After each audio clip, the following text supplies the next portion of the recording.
Hey, what's up, everybody? Jasbro Gonzo here. Another episode of What's Next. This is part 2 of the video regarding the tragic death of one Helena Hutchins, shot on the set of the Alec Baldwin film Rust by a live round in a prop gun. Now, in part 1, we basically gave the breakdown of how this tragedy began, where's it going, Alec Baldwin's reaction to it. We go into this video.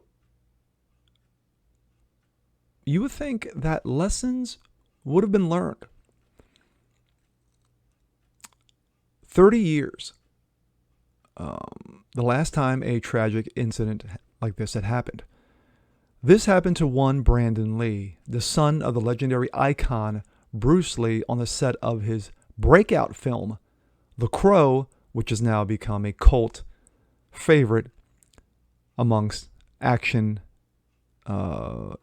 film buffs like yours truly.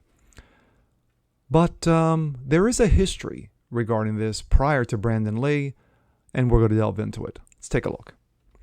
This comes out of CBS News. Yes, I know, legacy media. I never touch it, but in this, it's an interesting read. Family of Brandon Lee, who was also fatally shot on a movie set, shares message on Rust death. A fatal prop gun accident on the set of the movie Rust is invoking memories of Brandon Bruce Lee, the 28-year-old actor, who was also killed on an on-set gun accident back in 1993.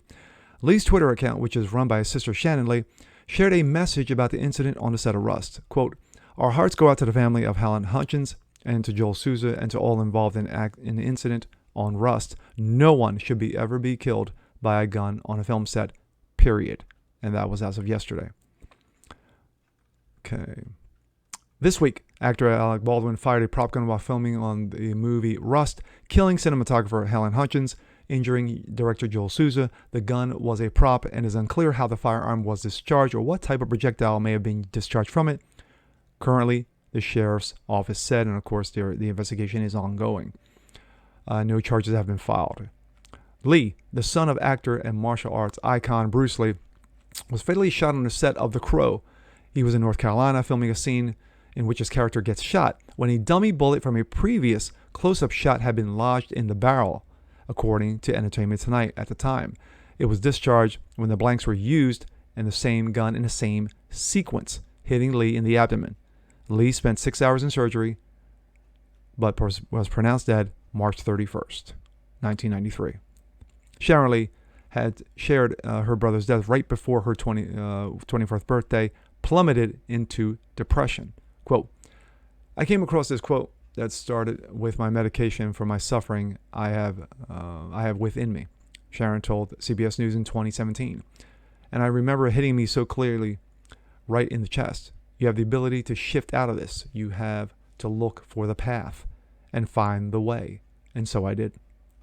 In a statement posted to Twitter about the Rust incident, Screen Actors Guild American Federation and Television Radio Artists President Fran Drescher and National Executive Director Duncan Crabtree Ireland said they were devastated by the tragic news and voiced their sympathy with the victims' families. Quote, "This is still an active investigation, and yet we do not have all the facts," said the union, continuing to work with production and other unions and the authorities to investigate this incident and understand how to prevent such a thing from happening again. Injuries involving stunts, prop guns, explosives has occurred on several film sets in the past. 1982, 3 actors, 2 of them children, were killed in a helicopter crash on a set of The Twilight Zone, the movie. 6 others were injured. The production team was subsequently found responsible for several labor violations. This incident prompted introduction of new safety standards in the film industry, but several other dangerous accidents have occurred.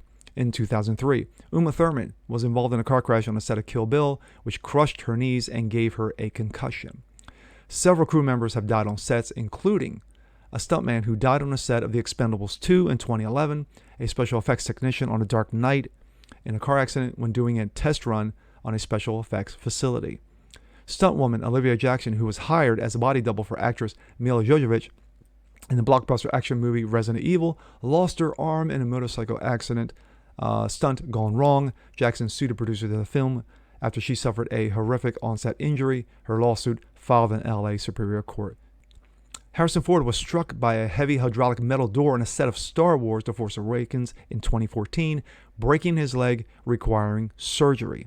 Bruce Willis suffered a hearing loss after a loud gun went off on a set of Die Hard, the original Die Hard, he told The Guardian in 2007. In 1982, filming on Scarface was delayed when Al Pacino burned his hand on the barrel of a gun he had just fired. Sylvester Stallone nearly lost his thumb on the set of First Blood, which kicked off the Rambo series, when a squib or explosive went off, according to IMDb.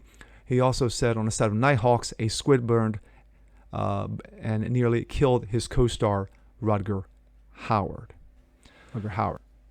My thoughts. This is not the first time something like this has happened, but the first time tragedy struck since 1993 and Brandon Lee.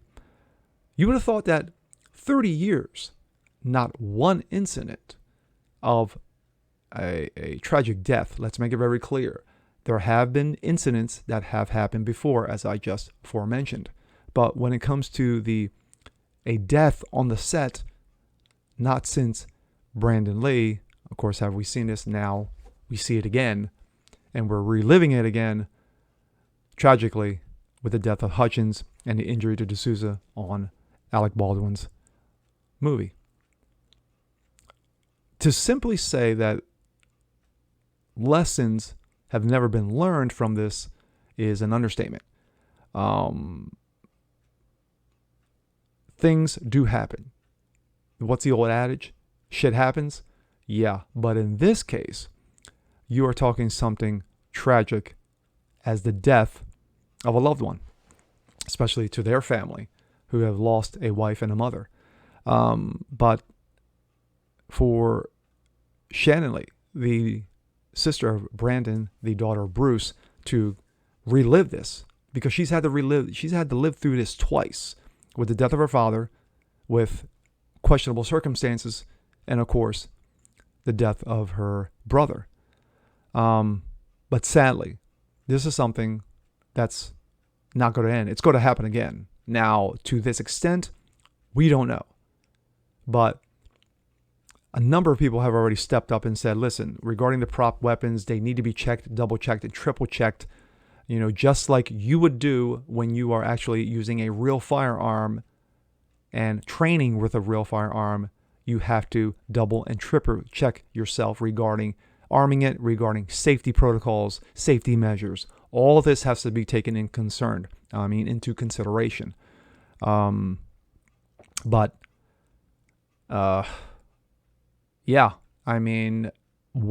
I heard about this, automatically my mind went to Brandon Lee because I remember it happening.